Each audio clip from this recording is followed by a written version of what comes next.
Hello everyone, my name is Rochelle Innocent and I'm the founder and CEO of Project Purpose. Welcome to our channel.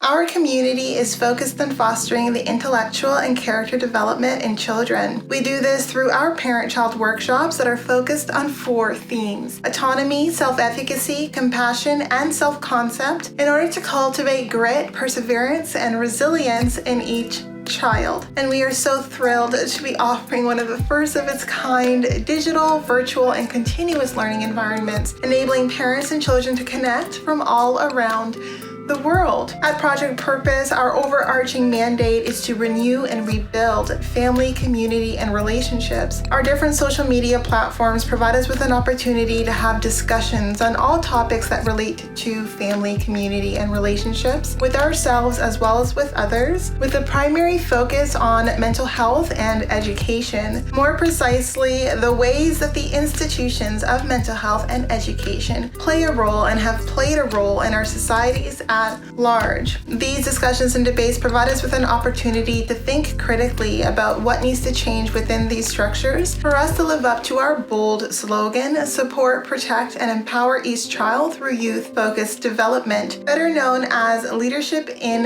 juvenescence. And if you yourself are particularly keen on this subject, then we do also write thought pieces every other Sunday, and we actually are scheduled to drop a thought piece this upcoming Sunday. So be sure to meander over to the website and check out our online content. If it is the case that you are looking for a listening alternative, well, we're available on 10 different podcast platforms for your listening leisure, and we provided you with access to the links in the description down below. Now, as is the convention, be sure to subscribe, hit that post notification bell so that you are aware of every time we post. And of course, if you like these conversations and you want to keep them going, like, comment, and share this segment. Let's get into it.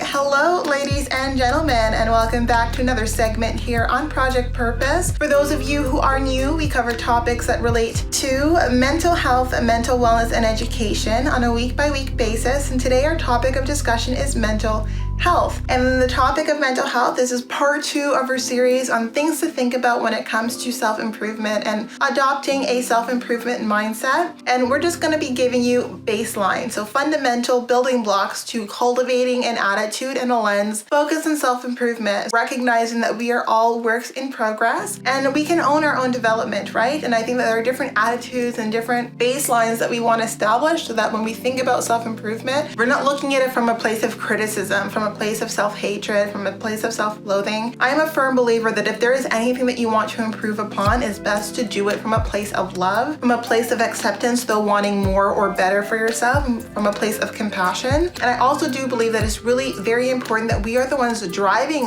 the journey to self-improvement for our own selves, because we recognize the need and we recognize that it's going to help us in the long run. So that to say, I gave my first 3 fundamentals by way of adopting an attitude of self-improvement, and it involved things to think about, things to be cognizant of that might hinder our ability to self-improve, and just reasons to do it and reasons not to. And I want to extend that conversation into today, because I do believe that the concept of self-improvement is something that we need to drive, is something that we need to own, and it's something that we need to want for ourselves. So I don't believe that self-improvement comes from wanting to be better for other people. And I think, it's great to want to meet the expectations of other people if you're doing that from a healthy place. But I don't think that we should allow people to bend us to what they think that we should be, or to make us feel that who we are as we are is not enough. And as a byproduct of that, we're embarking on this journey of self-improvement that's not really driven from an inner desire to become the best version of ourselves. It's really driven from recognizing that the people around you have a desire for you to be who they want you to be. And I don't think that that's self-improvement at all. And I wouldn't suggest or advise or support that sort of baseline or that attitude or that sort of beginning stage for self-improvement. I don't believe self-improvement should ever come from wanting to be what other people want you to be. It's about recognizing who you have the potential to become and wanting to own that journey for yourself. All of that to say, I want to continue on the fundamentals that you need to be cognizant of if you want to take on a mindset of self-improvement. And so the first one of our second video is own your authenticity. And I think that this is so important because it's very easy to fall into a conformist lens. So thinking that self-improvement means building yourself into what society thinks that you should be, or the best version of what you think you should be based on societal norms, based on external pressures, based on traditional or cultural norms. And I am not preaching or advocating for that whatsoever. I think that self-improvement comes from a place of self-acceptance. So recognizing who you are at your core and what you could work on, but what is just fundamental to your identity. And this is a very blurry line for some people because there are some things that, like, you know, we could clearly work on, but if we like that part of ourselves, if that's a part of ourselves that really we do feel lends and is sort of an extension of our identity, then own it. Like, that's your authentic self. There's nothing to improve upon. But if you do realize that, you know, like, this is who I am, but like, these are the things that I could work on as it relates to this. I don't want to change it necessarily, but I want to enhance it, or I want to build upon it. Like, that's completely different. But I am not advocating that self-improvement means conforming to someone else's ideal or to what you think you should be in order to embody an ideal that you have that is just not who you are. Self-improvement comes from a place of owning and accepting and celebrating who you are, and then figuring out, like, with who I am and how I am, like, how can I be the better version of the person looking in the mirror? Not how do I change the person looking in the mirror because I don't like them. So again, I think it's so important that I reiterate the point that self-improvement comes from a place of self-acceptance, from a place of self-love, from a place of compassion, and just wanting to be the best version of yourself and aligning your actions and your behaviors to that effect. Anything else is not self-improvement, and the way that the media puts pressure on us for our, you know, bodies and what our bodies should look like and what beautiful looks like, and, you know, what is attractive, what isn't attractive, so on and so forth. I think, like, if we all owned our own authenticity, these voices, these external narratives have less power and less sway, and then maybe people would stop saying them, right? Like, if we stop giving them power and stop giving them our attention and trying to bend to these external narratives that we don't embody, that aren't who we are naturally, if we all just own our own authenticity, I think there's less incentive to try to sway people to conform into these little boxes that none of us belong in. So I think owning our authenticity is super important. It's the point that I really wanted to emphasize in this video, because I think sometimes we think self-improvement and we want to just change ourselves, and I'm like, no, that's not self-improvement. Self-improvement is about owning who you are, loving who you are, recognizing that we're all works in progress and there's potential that we can activate, that we can tap into if we harness self and we are the one driving our development. It brings me to my second point, which is manage your energy and your effort with care. Self-improvement is the long game, okay? Self-improvement is not something that happens overnight. It doesn't happen because we would desire it to be so. It comes with discipline. It comes with willpower. It comes with intention, mindfulness, and most importantly, patience. You have to be patient with yourself for self-improvement. Progress doesn't happen overnight. Progress is a long-term game. It's a long-term thing. So when you're thinking about progress, set realistic expectations and be mindful of how you're putting your energy towards these specific goals, and definitely put your energy towards the goals in an amount of time that you think is appropriate to achieve your attainable goal. So even if it's a stretch goal, so you put together an aggressive timeline. I'm all for aggressive timelines so long as they are still realistic, right? If your timeline is like, you know, lose 20 pounds in 2 weeks, I don't think that you can realistically do that from a place of self-love and self-care. Like, I think if you were to accomplish that goal within 2 weeks, like, you're doing much harm to your body and your mental health as well, right? Because your self-image, it is the interaction between self and your view, your perception of self. And we want to always protect that in the way that we engage and embark on journeys of self-improvement. I think that it's very important to protect our mental health by making a point to work on improvement from a place of wanting to support, to nurture, to take care of ourselves the best way that we know how, and give ourselves the time to do so, and put adequate energy across a period of time in order to accomplish those goals and those objectives. And then some goals are going to take lots of time, right? Like, I'm a huge